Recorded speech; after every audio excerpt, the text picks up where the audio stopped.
کے ایک کونے میں لگا ہوا ایک ایسا پتھر جسے دنیا بھر سے آنے والے مسلمان شوق سے دیکھتے ہیں، اسے بوسہ دیتے ہیں اور اس کے قریب پہنچنے کی کوشش کرتے ہیں۔ یہ ہے حجر اسود۔ لیکن سوال یہ ہے، آخر حجر اسود کی اصل حقیقت کیا ہے؟ یہ پتھر کہاں سے آیا؟ اس کی اتنی اہمیت کیوں ہے؟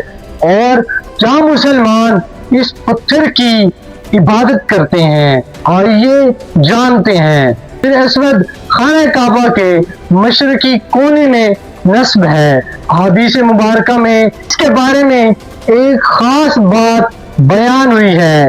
رسول اللہ صلی اللہ تعالی علیہ وآلہ وسلم نے فرمایا، حجر اسود جنت سے نازل ہوا، اور جب یہ جنت سے آیا تو دودھ سے زیادہ سفید تھا، لیکن بنی آدم کے گناہوں نے اسے سیاہ کر دیا۔ یعنی جس پتھر کو آج ہم سیاہ رنگ میں دیکھتے ہیں، احادیث کے مطابق اس کا اصل رنگ سفید تھا۔ ذرا تصور کریں، ایک ایسا پتھر جو جنت سے زمین پر آیا اور پھر اللہ تبارک و تعالیٰ کے گھر خانہ کعبہ کے ساتھ اس کو نصب کیا گیا۔ لیکن حجر اسود کی کہانی صرف اتنی نہیں۔ اب حضرت ابراہیم علیہ السلام اور حضرت اسماعیل علیہ السلام اللہ تبارک و تعالیٰ کے حکم سے خانہ کعبہ کی تعمیر کر رہے تھے۔ حجر اسود خانہ کعبہ کے ایک کونے میں نصب کیا گیا اور آج وہ اسی مقام پر موجود ہے۔ صدیاں گزر گئی، لوگوں کی نسلیں بدل گئی، بادشاہ آئے اور چلے گئے، مکہ مکرمہ میں بے شمار حالات گزرے، لیکن حجر اسود آج بھی خانہ کعبہ کے اسی کونے میں موجود ہے۔ اب ایک اہم سوال، مسلمان حجر اسود کو بوسہ کیوں دیتے ہیں؟ کیا مسلمان اس پتھر کی عبادت کرتے ہیں؟ نہیں، اسلام میں عبادت صرف اللہ تبارک و تعالیٰ کی ہے۔ حجر اسود خود کسی کو نفع نہیں پہنچاتا اور نہ ہی نقصان پہنچاتا ہے۔ ہم اس لیے اسے بوسہ دیتے ہیں کیونکہ یہ رسول اللہ کی سنت ہے۔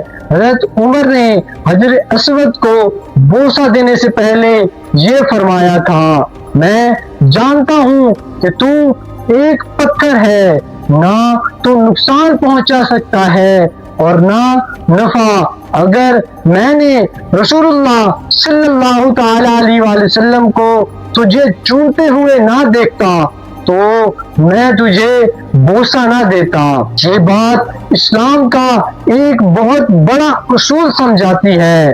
ہم حجر اسود کو پتھر ہونے کی وجہ سے نہیں بلکہ رسول اللہ صلی اللہ تعالی وسلم کی سنت کی پیروی میں بوسہ دیتے ہیں۔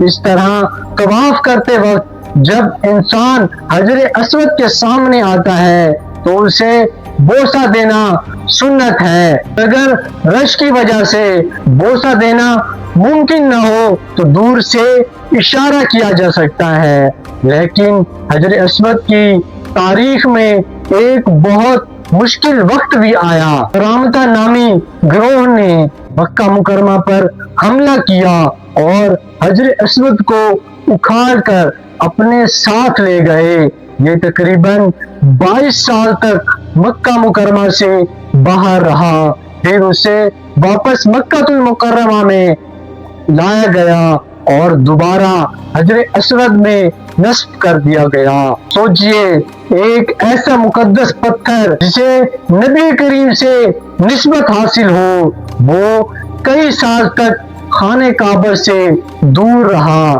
لیکن اللہ تعالی نے اسے دوبارہ اسی مقام پر پہنچا دیا۔ آج جب لاکھوں مسلمان حج و عمرہ کے لیے مکہ مکرمہ پہنچتے ہیں، ان کی نظریں خانہ کعبہ کے اس مبارک کونے پر جاتی ہیں۔